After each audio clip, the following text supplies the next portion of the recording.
Welcome back to ReadingBear. Today, we will take a look at some new revenge stories. And if you enjoyed my content, please don't forget to subscribe to my channel and post some bear emojis in the comments. Let's go! The first one is titled, My Worst Job Ever. When I was fresh out of high school, my sister's boyfriend offered me a job as a mechanic at a local dealership. The job was an apprenticeship and was at one of the worst dealerships I've ever had the displeasure of working at. I could tell you dozens of stories about being an apprentice that would discourage anyone from taking up the position. However, I feel like my experience can be summed up in 3 examples of mistreatment. A 4th-year apprentice was taking a gearbox out of a small car, probably weighs like 30 kg 60 pounds. He told me to catch the gearbox as it came out of the car while he undid the last bolt. I told him I wasn't comfortably catching a falling heavy sharp unpredictable mass, and he told me he would get me sacked if I didn't do what I was told. A fool could have seen it coming. The gearbox fell, I was unable to catch it, and the casing broke on the ground as it landed. The foreman came by and blamed me for the incident. My wages were docked to pay for the gearbox housing. I was later humiliated by another apprentice who filmed the event on his camera phone and showed the rest of the workshop me failing to catch the falling mass of metal. In another incident, I was asked to retrieve 2 tires from the cage, a literal lockable chicken wire cage about 10 square meters large and 4 meters high that was assembled out the back of the workshop to house our tires to fit to a vehicle. To collect the tires, I needed to climb a ladder to get them from a top rack. As I was up there, I heard the gate close and lock, and one of the mechanics had locked me in the cage as part of a hazing ritual. It was about 35 degrees 100 F that day, and I was locked in there for 2 hours. Whenever a mechanic came past and saw that I was in the cage, they would take a nearby fire hose and try to hose me down in there. By the time I got out of the cage, I had such bad sunburn I couldn't come into work the next day because I was still vomiting from the heatstroke. My boss did not approve the time off, and I was given leave without pay. For the final story, there was an incident where we recovered a bumper fender from a 4-wheel drive after we attached a bull bar in its place. We used to save these bumpers in case we ever dented one, so we had spares essentially. I was asked to place a bumper on 2 hooks and then climb a ladder to the top of the workshop and hang the bumper on the rafters at the top of the workshop for storage. I don't know if you have ever tried to climb a ladder with no hands and holding a large, somewhat heavy and awkward load that can under no circumstances get scratched or dented, but I assure you it's difficult. As I was climbing the ladder, it started slipping on the greasy workshop floor and eventually collapsed under me, causing me to fall approximately 4 meters 15 feet, dropping the bumper, injuring my hand and resulting in me once again being humiliated by a mechanic who was filming the ordeal. I was told that it was my fault that I fell off the ladder because I wasn't doing it right and the unsafe work practice was not updated. I should note I had asked another apprentice to hold the bottom of the ladder and they had neglected to do so. Suffice to say, I was sick of how this company operated, so I spent the next 2 weeks taking photos of unsafe work practices. I took photos of lots of things, including people using a grinder with no guards, no goggles, no gloves, people smoking next to open fuel source, an apprentice locked in a grease pit, another hazing ritual, and yes, I opened it after taking the photo. 2 apprentices moving a heavy piece of shop machinery into storage by pushing it up a flimsy wooden ramp. Apprentices working at heights without railings, HAZCHEM materials that were stored, well, anywhere, not locked up. I sent the photos along with some accounts of my personal experiences and anecdotal evidence of other unsafe practices I had personally experienced to WorkSafe, to a government body that fines workplaces for unsafe practices and ensures they clean their act up. The company I worked for received over $100K in fines and had to spend probably another $25K in repairs to bring their workshop up to spec. The local mechanics union became involved too and caused problems around the treatment of apprentices and safe work practices in general. The place is still the largest employer of apprentices in the area I grew up in, but I hear they treat people a lot better now. The next one is titled, 4 Years of Misery and 1 Night of Snapping. So, my ex is a douchebag. Someone who seems like a really nice guy, friendly, helpful, but turns out that's all a lie. Over 4 years he ruined my self-esteem, trashed my confidence, and used every moment he could to make me miserable. First off, I want to say how we met. I grew up in an extremely conservative household, and was commonly treated badly by adoptive parents, because I was the adopted child. From all that, I was already having self-esteem issues. Well, when I was in my first semester of college, a friend snuck me a cell phone, and I was able to use it to have online dating for the very first time. I loved it, and found out I was interesting enough that people liked me. Well, my now ex found me on there, and wanted to go out with me. As far as how that happened, let's say it was me sneaking out to see him, and him making me feel special for the first time in my life. After a while of this, I moved in with him. Things started out casually enough. I didn't have a job, so I kept the house clean, and cooked, etc. But I started getting complained about. Cooking was weird, I didn't dust enough, and so on. Over time, those small complaints led to comments about how I looked. I was too thin, I needed to get in shape, I was a twig. All things I was self-conscious about. I ended up eating a lot of my horrible cooking and learning really good skills from that. But I also filled out enough to look really attractive to my ex. That, of course, led to jealousy. I was now not allowed to message male friends I had, and talking to friends I had made through dating sites or video games was forbidden. In response to that, I took up jogging. Well, we can't have that either, now, can we? I was then told I shouldn't go outside, that it wasn't safe in this neighborhood, and I needed to be careful. But don't worry, he would take me to the gym. No, I got laughed at for being concerned about getting overweight. And as far as gym, it was too expensive. This was all in the first year, just to note that. I started slipping into depression, and feeling awful about myself. Then, I found out I was being cheated on, while I slept. My ex would go on dating sites on his phone, find people to hook up with, and get home and back in bed by the time I was about waking up. I was extremely upset, but I put up with it because I now had no one else, and was scared. This continued for 4 years, until I found out that my ex decided to bring guys over, while I was home, to be with them. Not only that, but he rubbed it in my face, if I didn't like it I could leave. This, everyone, was when I hit my breaking point. My ex and I got in a huge fight, and he told me to leave. Well, I did leave.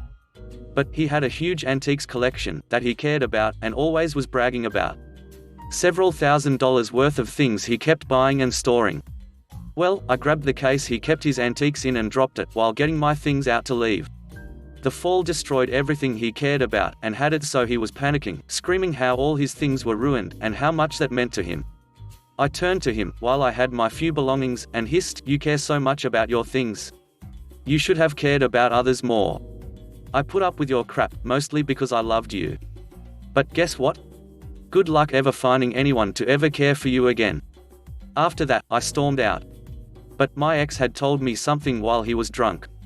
Apparently, he was getting paid under the table at his family-owned place of work, and bragged how much he was getting away with. I made sure to file that to the IRS, and cut all contact with him. Last I heard, he's buried in debt and miserable, with family now hating him. The next one is titled, "Completely Outflanked My Butthole Coworker." So this just happened about 6 months ago. I got a job in a different department than the one I started in. Great job really, I really like my manager and my supervisor, but my coworker in this department is a bit weird. She's a neat freak, and you can't set or leave anything on her desk without permission.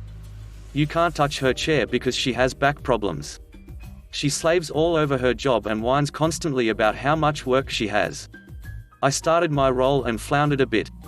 I didn't really get training, and it was a struggle for a while, but I slowly got the hang of things and got pretty good at what I do. Except my coworker has decided that she doesn't like me and has started picking fights over stupid stuff. And I do mean stupid stuff. Like if I was working on something and she needed something taken care of, she would ask me to do it, and opposed to waiting for me to finish what I was doing, she would start yelling at me. Or if I did something that annoyed her, like ask her what time she wanted to take her lunch, that would be another scream fest as she shrieked at me for not knowing what her schedule was and bothering her at her sacred desk.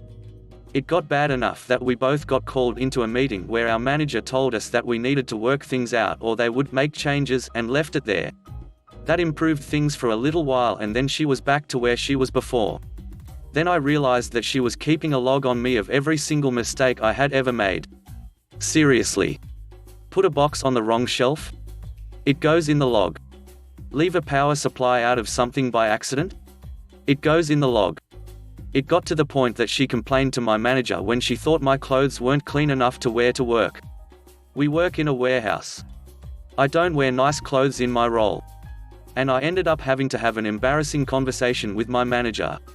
I started to retaliate by going to my supervisor whenever she flipped out on me to complain that this wasn't acceptable. We're supposed to be on the same team, and screaming at your coworkers isn't kosher. Management agreed with me, and more than a few discussions were had with her about her attitude. So the Cold War went on for a while, and to their credit, my management team tried their best to make it work. They had both of us taken a conflict management resolution course. We had our conflict styles analyzed. They coached us. The thing was, they pretty much came to the same conclusion that I did. She didn't like me and didn't care if I knew it and wanted me gone. So we finally had a blow-up that was bad enough that she decided it was time to break out the big guns. She took the log of my sins to our manager to show how incompetent I was. She got shot down in a hurry on that one. Apparently keeping a mistakes log on your colleague is not considered to be a productive part of teamwork. Also, after all this went down, I finally forced her to have a discussion with me, and I just stood my ground.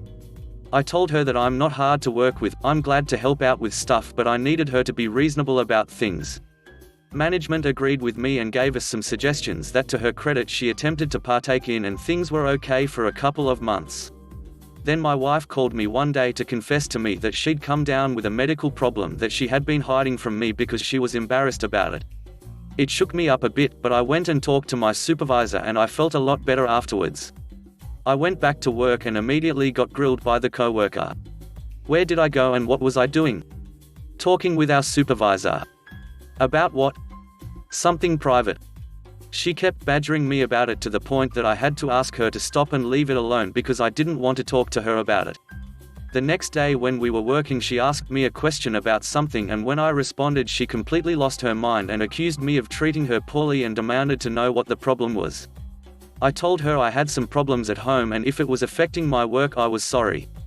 She told me I was full of shit, was lying about stuff to try and gather sympathy for me because I was so incompetent at my job. And that was it. It was war. I put down the equipment I'd been working with and left the room, and when I walked away she was taunting me. Why don't you go tell your mommy how I was mean to you? Because she guessed correctly that I was heading right to the supervisor. Well, the supervisor was upset, wrote down the entire incident, wrote her up and filled in our manager too, who was also not very impressed. As for me, the gloves were off. This witch had to go. So I picked up my perfect weapon. The job she had been dog-ducking around in the last few months. We'd recently gotten a huge computer upgrade in the role that she covered and she should have been able to work a lot faster at her job. Instead, she took time pointing out all the flaws in the new system and filling her mistakes diary with all my errors and wrongdoings. One day I even caught her taking pictures of equipment that I'd worked on. As it turns out, I'd had to cover for her a couple of times and the job she was doing did not take the amount of time she was allotting to do it. I managed to finish off an entire day of work for her in the span of 90 minutes. And the next time she took a day off the same thing happened. 90 minutes or less for everything that would normally take her a full 8 hours. So I told my supervisor, and the next time she took a day off, she got staff from another department to cover her spot for me, and one person posted a result slightly slower than mine and the other person was actually a little faster than I was. So now my supervisor was in agreement with me. She was dog-ducking and we both knew it. Time to spring my trap. Our management team goes absolutely giddy for efficiencies. Anything that makes your work better or faster will actually get listened to and usually approved. So I sat down and wrote a proposal that essentially broke our work area down into 2 zones. One being the returned equipment area and the other being the processing, configuring area. I magnanimously offered to take all of the processing and configuring off her plate and would allow her to deal with all of the returned equipment. On the surface, this looked like I was offering to do even more work than before simply so that we could stop butting heads at work and be more efficient. In reality, I was offloading almost half of my entire job onto her in exchange for something that she had been screwing around with and trying to look busy doing. It went even better than I expected. I submitted my proposal to our supervisor, who loved it, and she in turn asked our manager to review it and she thought it was excellent as well. And then they asked my colleague for her thoughts on the whole thing. And she flipped her ducking lid. In email no less. And I know that because my supervisor just forwarded the original email to her and she hit reply all to it. She demanded that they immediately trash this idea, called me lazy and stupid, implied that she had way more seniority than me, told them that I wasn't smart enough to do her job, that I was discriminating against her, and threatened to take legal action. Management stalled on this a little bit, because she was a long-time employee and she was making some very damning accusations. But my supervisor and manager had documented the litany of explosions I'd had to deal with while working with her, and all of our stories matched up. As a coup de grace, when I got called into HR to give my side of the story, I pointed out that the log and pictures she had been taken amounted to a campaign of harassment and was causing me to work in a toxic working environment. HR transferred her to another department where she proceeded to infuriate, vex and anger anyone she worked with while being given a workload about 1/6 of everyone else in the department. After about 2 months of this, the notice came out from HR that she was no longer part of the company. No less than 15 coworkers stopped by to congratulate me for being the one to finally outlast her. As a victory party, we reorganized the working area in the back and we got rid of her desk and chair and pictures and anything else that she might have contaminated with her insane attitude. She was there almost 20 years. Maxed out salary scale. 5 weeks of vacation per year. Decent benefits, retirement plan, all of it. Now she can't even use us for a reference because she left on such bad terms. I don't even want to know what she's up to, because she was so unpleasant to deal with. But I can't imagine finding a new job at anything other than fast food is possible with a 15+ year gap in her resume. The last one is titled, Drunken Reminiscing About My Badass Grandpa. Asterisk, take this entire story here with a bit of a raised eyebrow, since it was told to me by a bunch of drunk old men telling me 70-year-old stories that have probably been embellished to hell and back, but I cannot deny that the stories are entertaining as hell when you have a belly full of Filipino malt liquor and goat cooked in coconut milk and chili peppers. Asterisk, okay, so I just got back from visiting family out in the boondocks, the flat kind, over the long holiday weekend. I rarely go and visit family since we are so dysfunctional, it's not even funny, but this time decided I needed to get out of Manila for a couple of days. While I was there, some uncles and I got to sitting around with some beer, churning up stories about my mother's father that I had never heard of. My grandfather was the younger son and the second child in a family with 5 siblings. His kuya, older brother, was already a lawyer when the Second World War broke out and the Japanese invaded the Philippines. Grandpa was a young, 15 at the time, farmer who helped his dad pay for basic necessities while his brother paid for the education of his 3 younger sisters. The family wasn't poor, but they weren't sipping champagne either. Think lower middle class. On Christmas Day, 1941, Grandpa's older brother shows up at the family house with a bag and a steamer trunk. The bag is filled with paper money and silver coins, and the trunk's got some guns in it. He had liquidated all his assets and purchased the guns where he could find them, getting out of Manila while he still could, realizing the Japanese were going to occupy the city. Life went on relatively unchanged for the next couple of months, but the news was always grim. The Japanese occupied Manila, then swept through the flat plains of central Luzon, including my grandpa's town. The American forces, caught in a pincer movement, eventually retreated to Bataan and Corregidor, and anyone even vaguely familiar with the Pacific War during WW2 knows how that ended. Side note, my uncles said that according to my grandpa and other oldsters, the occupying Japanese officers were unfailingly polite and very, very scrupulous when interacting with Filipinos. The lower-ranking soldiers, however, were a complete 180. My uncles insist that they were Korean, probably conscripted, and that any atrocities, i.e., random beatings, assault, etc., that would happen would be at their hands. I'm guessing that the officers would endorse their men and their actions after the fact because to do otherwise would make them seem weak. Anyway, my grandpa and his brother begin resisting the Japanese. It was mostly information passed from one village or town to another, but during the Bataan Death March, they also sheltered at least one American soldier who fled east after escaping to put some distance between themselves and the Japanese. I took this with a grain of salt. Every single family within 100 miles that survived WW2 has at least one story of sheltering a Death March soldier.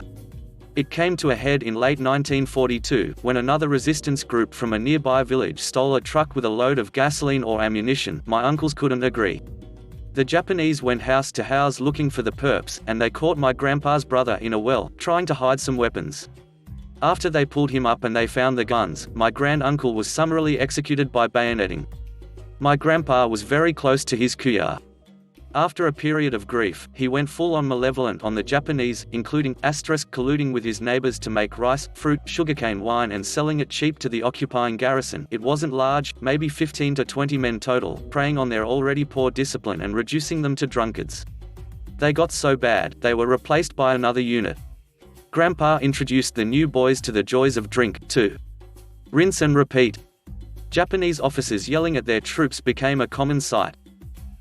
Capturing rats and field mice and releasing them into the warehouses in the surrounding areas that the Japanese commandeered to store their stolen rice. Aside from eating the stored rice, the rats shit everywhere. This upset the Japanese to no end. Everybody knows never to duck with an Asian's rice. Collecting crap from pretty much every single human who was willing to poo in a bucket for him, mixing it with water to thin it down, then fertilizing the trees around the Japanese HQ and barracks. It would dry out fairly quickly in the heat, so there was only a vague shit smell, but when it rained, it turned into a fetid sludge that clung to everything, especially the garrisoned troops and their vehicles. Apparently, a couple of those trees are still around, and they are huge and bear delicious mangoes every year. Putting any and all handy chemicals into every single liquid the Japanese were storing. Water, oil, gasoline. You name it. When he could get away with it, he poured in everything from salt to soap to ammonia. Stealing Japanese supplies, be it arms, ammunition, medication, or whatever, burying it, then turning right around and snitching on himself. He would tell the Japanese officers that he had heard of a stockpile buried by a resistance group, then go on and point out the cache he had buried a week or month or two earlier. He ducked with those too. When possible, some, but not all, of the supplies were tampered with to look perfectly normal, yet malfunction when used. The Japanese officers thought he was loyal to the empire and he got preferential treatment, allowing him and his neighbors to cook up even more shenanigans. When the Americans finally invaded, my grandpa, at the ripe old age of 18, and the resistance group he was with went on the offensive, scouting out the path ahead of the Americans and killing isolated Japanese when they could. According to my uncles, my granda never talked about this, except to say that it was how he met his wife. After the war, Grandpa did what he knew best: he kept farming. He was, however, smart enough to buy a couple of neighboring farms whose families had been killed by the Japanese. With nearly 4 times the arable land area from before the war, he was able to continue his brother's work and put his sisters through school. And that, I think, was the cherry on top of his revenge sundae. My grandpa died fairly young, 50s, and after hearing these stories, I regret that I didn't get to know my grandpa when I myself was a man. Preferably over beer. Thanks for listening.